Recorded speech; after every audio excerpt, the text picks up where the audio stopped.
Hello வணக்கம் SV TV நேயர்களே. டே 65. So இன்னைக்கு என்ன நினச்சி பார்த்துலாமா, நேற்று ஃபுல்லாக நம்ம அருணுக்கும் நம்ம தீபகரனும் அடிதடி சண்டை மட்டும்தான் வரல, மற்ற எல்லாமே வந்துச்சு. அந்த அளவு வந்து ஃபோர்ஸ் ஆகி ரெண்டு பேரும் பேசிக்கிட்டாங்கப்பா. இன்னைக்கு யாரை வச்சு கண்டென்ட் கிடைக்குதுன்னு பார்த்தா நம்ம கண்ணம்மா வீட்டுக்கார். ஆல்மோஸ்ட் நான் சொல்லிட்டேன், சாச்சமா தேவி வெளியே போயிட்டாங்க, கண்டென்ட் கொடுக்குறதுக்கு நம்ம அருண் ஆரம்பிச்சிட்டாருன்னு. ஸோ இன்னைக்கு அவரை வச்சு தான் நிறைய கண்டென்ட் இருக்குது. என்ன நினச்சின்னு பார்த்துருவோமா.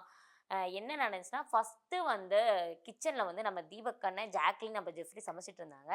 அங்கேருந்து அருண் வந்து தீபக் அண்ணனை பற்றி திரும்பியும் அந்த நேற்று பேசின கதைகள் இருக்குல்ல, அந்த கதைகள் தான் பேசினாரு.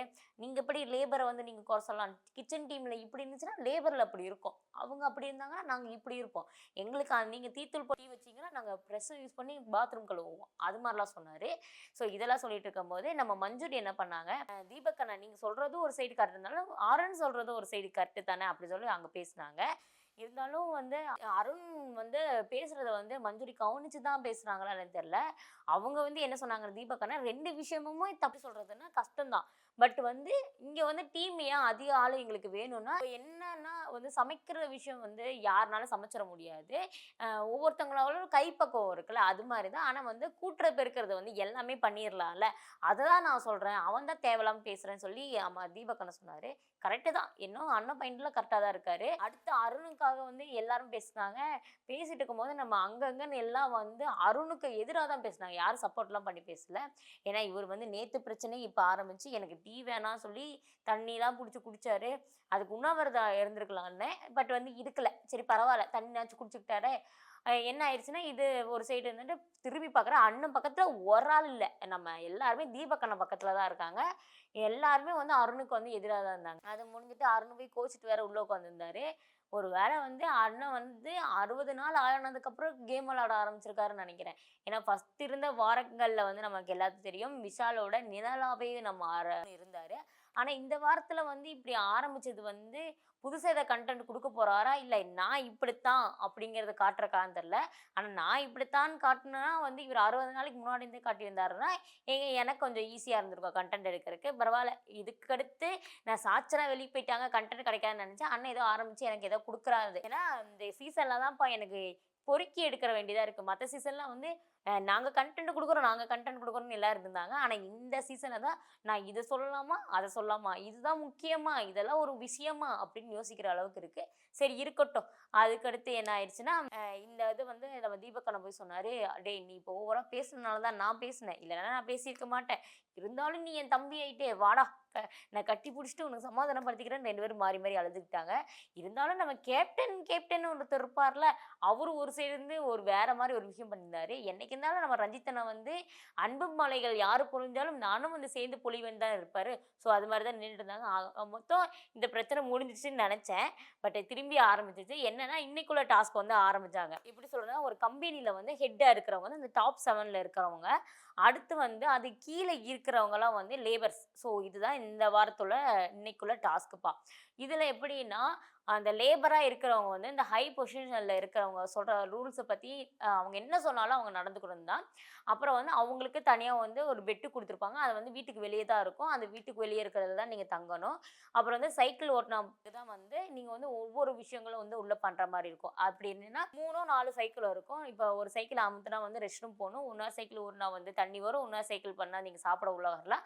அது மாதிரி ஒவ்வொரு ரூல்ஸ் வந்து இது வந்து அவங்க கொடுக்கல, நம்ம பிக் பாஸே கொடுத்துருந்தாரு. ஸோ அதுதான் ரூல்ஸ். அப்போ வந்து நம்ம முத்துக்கு வந்து ஓட்டு போடலாம் அப்படின்னு சொல்லிட்டு இன்னும் முத்து கேட்டார், நான் டாப் 7ல் வருவேன், ஸோ இதுக்கு வந்து நீங்கள் யார் ஓட்டு போடுறீங்க போது எனக்கு தெரிஞ்சு 2-3 பேர் தான் வந்து ஓட்டு போடல, மற்ற எல்லாருமே ஓட்டு போட்டாங்க. ஸோ அவர் வந்து அந்த டாப் 7ல் இருக்கவங்க ஹெட்டு மாதிரின்னு வச்சுக்கோங்களேன். அப்போ வந்து அடுத்து யாருன்னா லேபரில் இருக்கிறவங்க யாராவது ஒருத்தவங்க இருங்கும் போது நம்ம எல்லாருமே சொன்ன மாதிரி அருணும் நம்ம விஷாலும் என்ன சொன்னாங்கன்னா, எனக்கு வந்து ஆல்மோஸ்ட் நான் 7ல் வருவேன், டாப் 7ல் வருவேன்னு எனக்கு தெரியும், வந்து நீங்கள் எனக்கு ஓட்டு போட்டாலும் போடுங்க, போடலாம் போங்க அப்படி இப்படின்னு சொன்னாங்க. உடனே இருந்துட்டு நம்ம முத்து சொன்னது கரெக்டாக, 2 பேரும் போய் அந்த இடத்துல நில்லுங்க, நின்னதுக்கப்புறம் டாப் 7ல் இவங்க வந்தால் நல்லா இருக்கும் அப்படின்னு நாங்கள் யோசித்தோம்னா நாங்கள் ஓட்டு போடுறோம். உடனே நம்ம கேப்டன் என்ன பண்ணிட்டாரு, அதெல்லாம் ஒன்றும் இல்லை, இவங்க தான் அவங்க தான் நீங்கள் சொல்லி முடிவு பண்ணுங்க, ஓட்டெல்லாம் போட முடியாது. அன்சிதா என்ன பண்ணாங்க தெரியுமா, அவர் ஒரு பாயிண்ட் சொல்றாருல்ல, அந்த பாயிண்ட் தான் நீங்க கேளுங்களேன். ஏன் நீங்க கத்துறீங்க? நீங்க ஒரு கேப்டனா முடிவு பண்ணுங்க. அண்ணா இது பயந்து முட்டைய இது உடைச்சிடாதம்மா, தெய்வமே! ஆல்ரெடி எனக்கு ஒரு முட்டைய வந்து ஆப்படிச்சிட்டீங்க. அடுத்த முட்டைய வச்சு எனக்கு செய்வனெல்லாம் வச்சிடாதீங்க. இரும்மா, இரும்மா. தங்கம் நான் இப்படிதான் சொன்னேன். நான் அப்படிதான் சொன்னேன்னா, நீங்க யாருமே நிக்க வேணாம். நான் போய் நிக்கிறேன்னு சொல்லி அன்சிதாவே போய் அந்த இடத்துல நின்னு, எனக்கு யாராவது ஓட்டு போடுவீங்களாங்கும்போது, ஒரு பயலுகளும் வந்து கை தூக்கல. ஸோ நம்ம அன்சிதா என்னன்னு தெரியல. சரி விட்டுறலாம். அது ஒரு கணக்கா இருக்கட்டும். அடுத்து என்னன்னா, இந்த டாஸ்க் வேற ஆரம்பிச்சிருச்சு. ஃபர்ஸ்ட்டு ரூல்ஸ வந்து நம்ம வந்து சொல்லி முடிச்சுக்கலாம். ஃபர்ஸ்ட்டு வந்து 10 ரூல்ஸ் போட்டாங்க. எல்லா ரூல்ஸையும் போட்டு உங்க டைம் வேஸ்ட் பண்ணல, என் டைம் வேஸ்ட் பண்ணல. ஏன்னா, அவ்வளோ பெரிய ரூல்ஸ் இல்ல. அது எல்லாமே மொக்கையா தான் இருந்துச்சு. ஃபர்ஸ்ட்டு ரூல்ஸ் என்னன்னா, லேபர்ஸ் எல்லாருமே வந்து இந்த ஹெட்ல இருக்கவங்க சொல்ற விஷயத்த தான் கேட்கணும். இப்ப சொன்ன ரூல்ஸா இருக்கட்டும், நாங்க சொல்ற ரூல்ஸா இருக்கட்டும், நீங்க கேட்டு தான் ஆகணுங்கிறது. சரி ஓகே. அடுத்த ரூல்ஸ் என்னப்பா அப்படின்னா, வேலை செய்யும்போது வந்து இந்த ஹெட்ல போடுற உடனே பாதுகாப்பு கவசங்கள் வந்து போட்டு தான் நீங்க வேலை செய்யணுங்கிறது. அவங்க நல்லதுக்கு தான் சொல்லியிருக்காங்க. ஆனா, இவங்களுக்கு என்ன பிரச்சனைன்னு தெரியல. சரி ஓகே. அடுத்து என்னதுப்பா அப்படின்னா, நாங்க ஒரு யூனியன் ஆரம்பிப்போம். யூனியன் தலைவர்ன்னு ஒருத்தவங்க இருப்பீங்கல்ல, அவங்க மட்டும் தான் வந்து எங்கள்ட்ட கொஸ்டின் பேசணும். மத்தவங்கலாம் எங்கள்ட்ட பேசக்கூடாதுன்னு. சரி ஓகே. அடுத்து என்னப்பா அப்படின்னு பார்த்தோம்னா, அடுத்த 2 ரூல்ஸ் சொன்னாங்க. சரியான மொக்கையா தான் இருந்துச்சு. என்னதான் உள்ளத நீங்க ஒரு வீட்டுக்குள்ள வர மாரி இருந்தா, நாங்க குடுக்குற டாஸ்க்லாம் நீங்க பண்ணிட்டு தான் வரணும்னாங்க. சரி இதெல்லாம் ஓகே தான். அடுத்து வந்து மீட்டிங் நடக்கும்போது எல்லாரும் பாயிண்ட்லாம் பேசக்கூடாது. அப்புறம் வந்து நீங்க ஸ்ட்ரைக் பண்ணீங்கன்னா வந்து, நாங்க சொல்ற மாரி நாங்க நடந்துக்கா இல்ல அப்படின்னு நீங்க ஆசைப்பட்டீங்கன்னா ஸ்ட்ரைக் பண்ணிக்கோங்க. இல்லைன்னா அந்த ஸ்ட்ரைக் தப்புனா நாங்க அதுக்கும் ஆக்ஷன் எடுப்போம்னு சொன்னாங்க. எனக்கு தெரிஞ்சு இந்த எல்லா ரூல்ஸும் வந்து அவங்களுக்கு தகுந்த மாரி பண்ணிக்கிட்டாங்கன்னு தான் நெனைக்கிறேன். அது நம்ம அருண் வந்து ஆமா சாமி, ஆமா சாமி. நீங்க சொல்றதெல்லாம் கரெக்ட் சாமின்னு தலையாட்டிட்டு, நம்ம ராணவ் பையன் கூட வந்து அடிக்கடி வந்து அதெல்லாம் முடியாது, இதெல்லாம் முடியாதுன்னு ஏதோ பண்ணாரு. பட் அருண் அப்பலாம் பேசி முடிச்சுட்டு, ரா லாஸ்ட்டா ஒரு ரூல்ஸ் சொன்னாங்க. 10வது ரூல்ஸ் என்னன்னா, ரூல்ஸ் எல்லாம் நீங்க கட்டுப்பட்டுத்தான் இருக்க வேண்டும். இல்லைன்னா இந்த விதி மீறலுக்கு நீங்க உள்ளாகுவீங்கள் அப்படி சொல்லி ஒரு விஷயத்த சொன்னாங்க. அப்போ வந்து விஷயத்த வந்து ஆரம்பிச்சு கத்துனாங்க. அருண் என்ன அப்பலாம் முடியாது. ஒரு ரெஸ்ட் ரூம் போணும்னா கூட உங்கள்ட்ட கேட்கணுமா? அப்பலாம் முடியாது. அப்படி இப்படின்னு கத்துனாரு. சரிப்பா உனக்கு என்ன பிரச்சனை? இந்த ரூல்ஸ் வந்து பிக் பாஸ் ரூல்ஸ். நீலாம் கேட்காம இருக்கிறது எங்களுக்கு தெரியாது. அதுக்கு நாங்க தனியா பண்ணுவோம். நீ இப்ப வந்து இத கேட்டு தான் ஆகணும்னாங்க.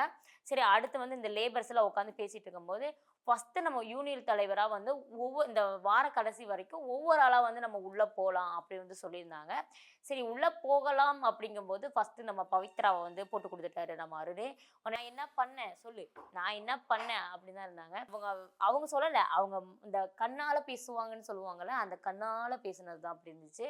டேய் நான்லாம் போலடா, போனா அடிப்பாங்கடா அப்படிதான் இருந்தாங்க. நம்ம பவித்ரா தான் யூனியன் தலைவி. So okay. அது வந்து ஒரு சைடு இருந்தாலும், அடுத்து இந்த டாஸ்க்ல வேற ஏதாவது சம்பவங்கள் நடந்துச்சுன்னு பார்த்தோம்னா, நடந்துச்சு. நடக்கலைன்னு சொல்லலப்பா. அடுத்த மீட்டிங்லாம் நடந்துச்சு. மீட்டிங் நடக்கும்போது நம்ம அருண் வந்து நான் ரெஸ்ட் ரூம் போறேன்னு சொன்னதுக்கு வந்து அவ்ளோ பிரச்சனை இழுத்தாங்க.